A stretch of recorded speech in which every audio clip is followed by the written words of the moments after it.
Mr. Phillips. How you doing today? All right, and yourself? I'm doing all right. I have a couple questions I want to ask you. If you don't mind answering them. Sure. All right. First question is, what made you decide to open up your business, Genesis Automotive? The fact of actually having my own business and being an entrepreneur in itself, to become more diversified and have the free will to do as I want and make more money. Okay. What drives you on a day-to-day basis to continue to work on cars of this nature? Well, I've always done it since I was actually, 15, 16. I'm actually 35 now, and I've always had a knack for it. So because of the fact that I'm good at what I do, it's kind of like the saying goes, if you do what you like, you never really work a day in your life. Okay. Who or what was the inspiration to start up your business? Seeing my mother, my father, my father had his own businesses. My mother has a few things she does, and other siblings and other friends have their own, business itself is what led me to do this. Besides the fact of, having the mindset for the future to have money put away without worrying about working for someone else. Okay. Did you start this business by yourself? Did you have a partnership? For this particular business, it is a partnership. It's a LLC, a legal license, limited liability corporation, and there are 4 partners of which I'm the main, stockholder, the majority partner, basically. Okay. So, seeing that you have this business and you had a business plan, how much time, money, and planning did it take before deciding to open up this business? Surprisingly, to open this business, it only took us about $400 somewhat to start. We just went in from that point and continuously added as we needed. It's not something that you have to, starting a business is not something you have to dump $1 million in at one time. If you know what you're doing, you can start it overnight and build on it every month, and it'll work out fine. Okay, so when you're finding your business, right, what made you choose your location? Location for my particular business, which deals in OEM parts, aftermarket parts, and stock parts itself. OEM aftermarket and performance parts. We had to find a location that was beneficial for us as far as supply and demand in the area, and also for ease of use to the customer to find our location. The next thing that played a factor in was that wherever we were doing it, we had the actual commercial area where we're not going to get or affect residential customers. So that was the biggest thing that played a factor in where we picked up our location at. Okay. How did you obtain the startup capital of your business? Was it simple funds, like you guys had money laying around? No, it was never as easy as money laying around, because everyone had a family or doing something or was trying to start out. We actually worked our butt off. We worked our butts off for the first couple months. We saved, any little odds and ends jobs that we can do here and there. We did them. And this wasn't around the time of income tax, so it wasn't having that luxury of having an income tax check returned to you. So it was pretty much just us working, saving the money, and then pooling it together to get the business started, especially with the licensing, the zoning, having to have the proper items within the shop to be cleared by code to actually open the shop. Okay. So going back to partnership, right? Yep. Do you find that it is harder to do a partnership or easier to do a partnership? It's actually very easy to do a partnership once you have the right partners in the partnership. If you don't have partners who have the same mindset as you or have the same drive, that's when it becomes difficult. Because at that point in time, you're now doing it for yourself and by yourself. There is no simple way of actually having a business and you're the only one running it, unless you all have the same or on the same page when you're running the business. Okay. So when you were first starting your business, I knew it was probably kind of rough just putting your name out there. How, what, and when do you advertise and promote your business? For me, in particularly within the company, I already had clientele because I was doing it, like I mentioned, I'd say 10, 12 years prior to opening up the business. But primarily, word of mouth is one of the biggest things that we have. And then we also have social media, whether it be Facebook, Instagram, Twitter.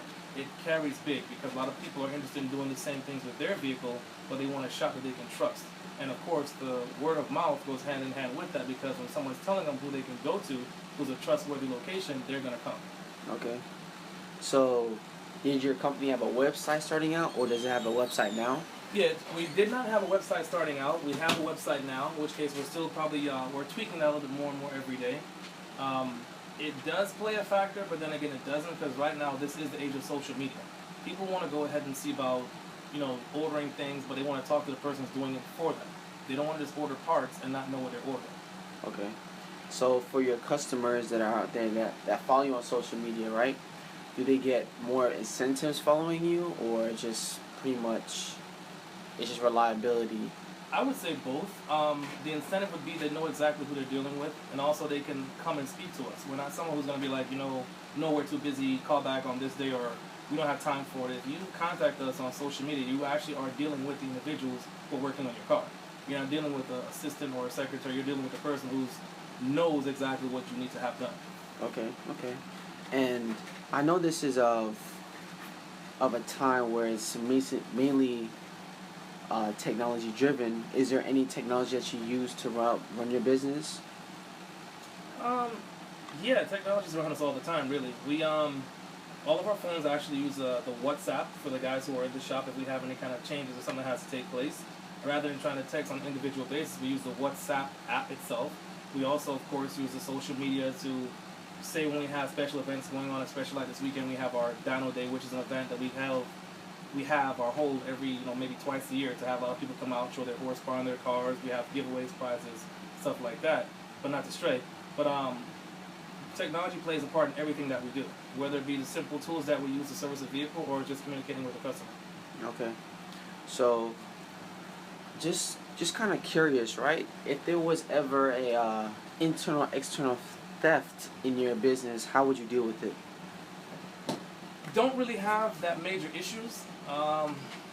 Normally, with those kind of situations, it's pretty much deterred because we do have a lot of security, but at the same time, we don't just have random people in our shop. If you're within the shop and you're within the group and you have one of our shirts on, that means you're trusted, which really and truly in this day and age is a very hard thing to have and to find. So it's not really a factor for us, and like I mentioned, we do have security cameras. If something is missing, we can go back and review the videotapes. Okay, so what do you think the most important quality of your people around you is? Just trust, or You have to have trust in the people that you deal with. You have to make sure that you're all on the same page and that you're driven, because it's like the saying goes: you're only as strong as your weakest link. which is true. So, how do you go about hiring people? Like, what are some qualities you look for when you hire people? In hiring an individual, basically you have to have knowledge, you have to have patience, you have to have people skills. If you can't have people skills, then you can't pretty much be here, because this is a face-to-face, person-to-person deal. Okay. There is no, well, I'm going to sit in the back and I don't want to talk to somebody kind of situation. It doesn't work like that. So Okay. those are mandatory assets that we need within that person, Okay. or characteristics. Okay, so I know owning a business takes a kind of a toll on your family from time to time. How has your business impacted your family? Well, it definitely can take a toll on your family, for one, because of the fact of time. When you're an entrepreneur and you have your own business, you have to put a lot of time into it to get it off the ground. The main thing that you have to do and focus on is making sure that your significant other understands what's going on. Get them involved in what you're doing so they see that you're not just at your place of business, fooling around or BSing, because a lot of people will not understand how much time and effort goes into this until they're actually there and see it for themselves. But communication is number one factor.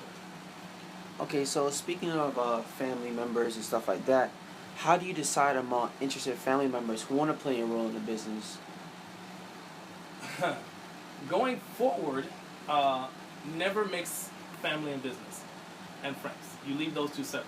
If you're going to hire someone, you hire them as the fact of they're going to be an employee.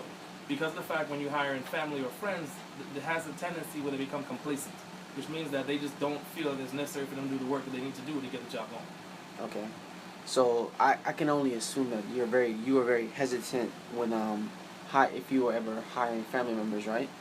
Yeah, that's not happening anymore. Okay. There's some quick questions also. What kind of day-to-day things do you have to do to keep your business successful? Wow. Basically, it's the monitoring of the accounts. It's making sure that everyone has the tools that they need to function in the job. It's making sure you're keeping base or touching base with the customers. It's basically, how like police officers have what's called police in the area or the neighborhood? That's basically to have contact with the individuals who they're dealing with, their neighborhood. For the shop, it's pretty much us just dealing with our customers on a one-on-one basis to where they're comfortable. You can't go to some place and not know who you're dealing with and feel comfortable leaving your car with them. Okay. You may see a car from one person who's like a 1987 car. You may think, oh, well, that's nothing, but to that person, that's their life. So you have to have an understanding as far as how that person feels about their vehicle, and at the same time being able to talk to them knowledgeably and with respect to where they're comfortable talking to you. Okay. So, what is the worst experience you've had while operating your business? Oh boy. I had a customer come in and he chewed me out for a delivery company who's a third party, which I have nothing to deal with, taking long with his tires and threatened to take me to court for the tires being late. Wow. Yeah. Some interesting stuff right there. And what is the best advice you can give someone starting out a business? Never give up on yourself and never let anyone deter you from doing what you want to do. That's number one. No one will ever have the same drive that you have, but once you do have that drive and you have that focus on what your goal is, whether it be a 2-year plan, a 3-year plan, or a 5-year, even a 10-year plan, stick to it. Okay. And what is the future of your business? Big. Lots of expansions, maybe even 1 or 2 locations, but that's further down the line. Okay. Okay. Well, thank you for your time and your patience, and have a nice day. Thank you.